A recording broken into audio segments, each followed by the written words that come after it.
If you guys missed out on my J. Jonah Jameson review, check out that review. It is up. This time around, we're going to take a look at the Marvel Legends Retro Spider-Man wave. We have the Marvel's Black Cat. And I'm very excited for this one. And I'm actually very excited for this figure. It looks really good right through that packaging. Window looks a lot better than I was anticipating, so I'm pretty stoked to have her. This is going to be, I'm already calling it, the definitive Black Cat for Legends right now. So here we have our standard retro Spider-Man wave packaging. I am still loving the fact that they are still releasing figures for this series because I really like this Spider-Man classic retro series a lot, and they're pumping out some good figures. Here's the back side of the package. Also, just mentioning, throwing it out there in case you guys are interested, you guys can pre-order these on BigBadToyStore.com, both J. Jonah Jameson and Black Cat. Links are in the description down below, so check it out. Carrying on, we have the read-up in the back with multiple languages, but I'll read it in English, of course. We have, Black Cat is the most confident, cunning burglar the world has ever seen. Donning a black costume and mask, here is Felicia Hardy changes into her superhero persona and prowls the streets with Spider-Man at her side. Alright, so here's our Black Cat out of the box, and she looks pretty stellar, to be honest with you. I'm really happy with the outcome of this figure. This is a more classic comic book look at Black Cat. In my opinion, this is probably the definitive look for me to display in my collection. So very happy that Hasbro put this one out, and it looks great, to be honest, at first glance here. It doesn't come with much though. These figures haven't been coming packed with too much accessories. Of course, we don't get a Build-A-Figure either. They easily could have made that Kingpin a Build-A-Figure, but I'm okay with it as being separate right there. So we do get a cat, of course, who's Black Cat without a cat accessory. And it is a cat mold we gotten before. I think we got this as Goose for Captain Marvel from the movie, but this time they painted it all black, of course. Got the green eyes.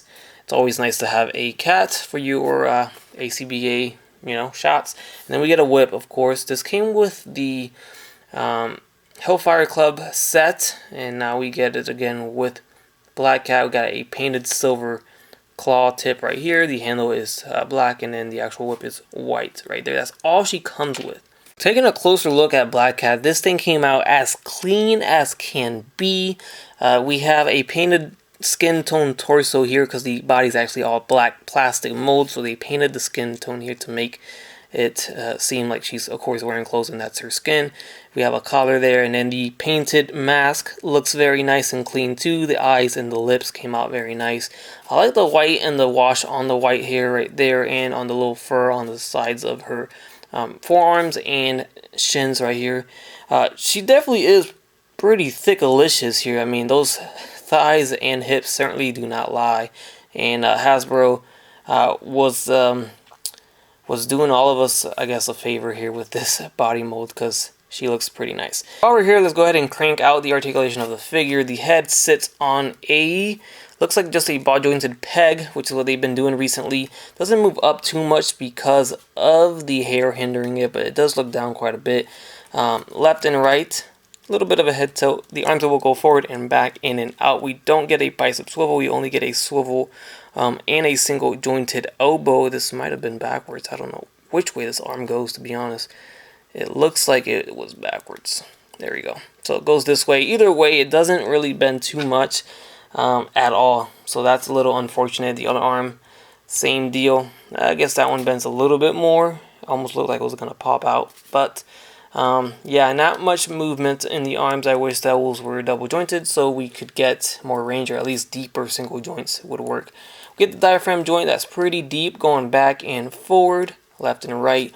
Legs are going to kick forward and back. They go in and out. We have a thigh swivel, double jointed knees. We don't get a shin swivel, which could have been pretty good there. We have a hinge at the ankle and a rocker there as well, and that's it. So of course I will stand her next to J. Jonah Jameson first. I have reviewed this figure. In case you were curious on this figure, check out that review. It is up. And this is how they stand next to each other. They're pretty much around the same height. Maybe J. Jonah's a tad bit taller.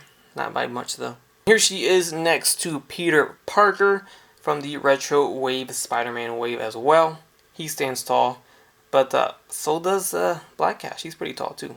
Next up, I will throw in the Gwen Stacy from the Retro Spidey wave as well. She stands shorter than Black Cat for sure. And just for the sake of having another female Marvel Legends comparison, I'll throw in the Jim Lee Jean Grey Legends figure. So as great as this figure looks, she's just very, very stiff and hard to articulate and get her into poses at all. It's just the negative side of having the sculpted hair the way it is. She can't really move her head around too much to give her attitude or give her any type of expression. Her elbows don't bend too much, so you can't do much there. And then on top of that, we have side hinges on both hands, so you can't really move the hands in and out except for, side to side, of course. So yeah, it just leaves us with a very stiff figure, just a vanilla pose. I don't see it being used too dynamically. The legs are pretty flexible, but the whole upper torso is pretty stiff, and she's just gonna look like a statue standing there. Very hard to pose into something crazy, but I'm sure somebody out there can pull it off better than I can. Other than that, I'm actually pretty pleased with the figure. It's just the posability is a little bit to be desired. If we could have somehow figured out a way to articulate the head without hindering it too much, and then the arms some more, it would have made the figure a lot better for sure. Alright guys, I hope you enjoyed this review. If you did, be sure to check out some more of my other reviews, and stay tuned for more coming soon. This has been E. Rivera 94, and I'll catch you on the next one. That's crispy.